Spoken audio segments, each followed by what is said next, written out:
চাষের জমিতে বোমা বিস্ফোরণ হয়ে মৃত্যু হলো এক যুবকের। নদিয়ার শান্তিপুর থানার গয়েশপুর গ্রাম পঞ্চায়েতে মেদিয়াপাড়া টেংরিডাঙ্গা গ্রামের ঘটনায় ব্যাপক চাঞ্চল্য দেখা দিয়েছে। পুলিশ জানিয়েছে মৃতের নাম সামিরুল শেখ, 21 বছর তার বয়স।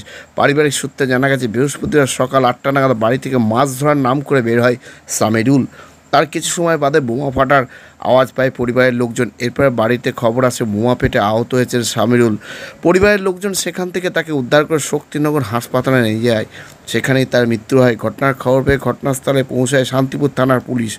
সামিরুল ভিন রাজ্যে সোনার দোকানে কাজ করত, তবে কোনো রাজনৈতিক দলের সঙ্গে যুক্ত কিনা তা অবশ্য জানা যায়নি। এই ঘটনায় তদন্ত শুরু করেছে শান্তিপুর থানার পুলিশ।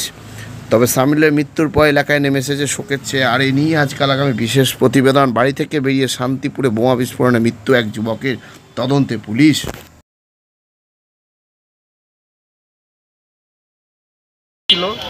আমি যাইনি, এটা আমার পিসির ছেলে, ঠিক আছে। আমরা তখন পরে শুনতে পাই যে এরম অবস্থা, তুলে আনি, কেউ আনছে না।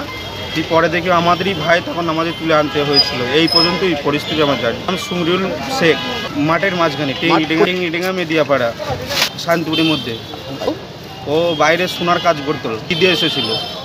কখন ডেকে নিয়ে গেছে যাইনি, কিন্তু পরে আমি শুনি যে আমাদের ফোন সব পাড়ায় সব যোগাযোগ হয় যে এরম ব্যাপার। তখন মাঠ থেকে সবাই তুলে আনি। শান্তিপুরে টেংরিডাঙ্গা গয়েশপুর পঞ্চায়েতের মধ্যে পড়েছিল। খবর পেয়ে সব তুলে নিয়ে আসে। ডাক্তারের মৃত্যু বলে ঘোষণা করেছে। আমার মাছ ধরতে না যাওয়ার নাম করে ভাই গিয়েছে, আর তাছাড়া আমরা কিছু জানি না ভাই। তারপরে এসে দেখে আমরা শুনতে পেলাম নাকি কার ভুঁয়ে ছিল, ভাইকে নাকি বলেছে তুলতে, এইটাই শুনেছি। আর আমি আদার্স আর কিছু জানি।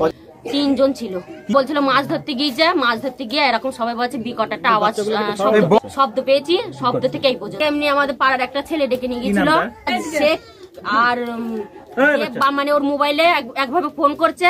সকাল থেকে ফোনটা আসছে, আর 6টার সময় ঘুম থেকে চলে গিয়েছিল। আর অন্য দিনকে ওঠে ও 11টা 12টার সময়। যে ডেকে নিয়ে গিয়েছিল তার নাম মহিবুল, মানে ফোন করেছিল। সে কোথায়, সে আমি তাকে তো বলে এখানে থেকে তারপর হাসপাতালে বসে পড়েছি। ভাই সোনার কাজ করতো, ভাইয়ের কদিন আগে গেছিল। আমার স্বামী, আমি, আমার 2 মেয়ে, আমার শ্বশুর শাশুড়ি আর আমার ওই ভাই, তোর ভাবি হই। ওসব কোনো যুক্ত ছিল না। আমার ভাই নামাজ পড়তো, আমার ভাই ভালো ছিল। আমার ভাই বোম্বে টিকিটও হয়ে গেছিল, ইয়ে ছিল না আপনার, সিট পাইনি, সোনার কাজ করে। 4 দিন আগে কনফার্ম হয়নি বলে বাড়ি চলে এসেছিল। আবার এর মধ্যে আজকে যাওয়ার কথা ছিল, মানে মাইনে একটু গন্ডগোল আছে বলে মানে যেতে পারিনি। বোমাটা আমরা জানি না যে কোথা থেকে। এবার ওখানে সবাই যেরকম শুনছি ওখানে বোমা ছিল। ওখানে সবাই চাষবাস করে, চাষের জন্য। এবার চাষের ক্ষেত্রে কি হতে পারে আমরা বলতে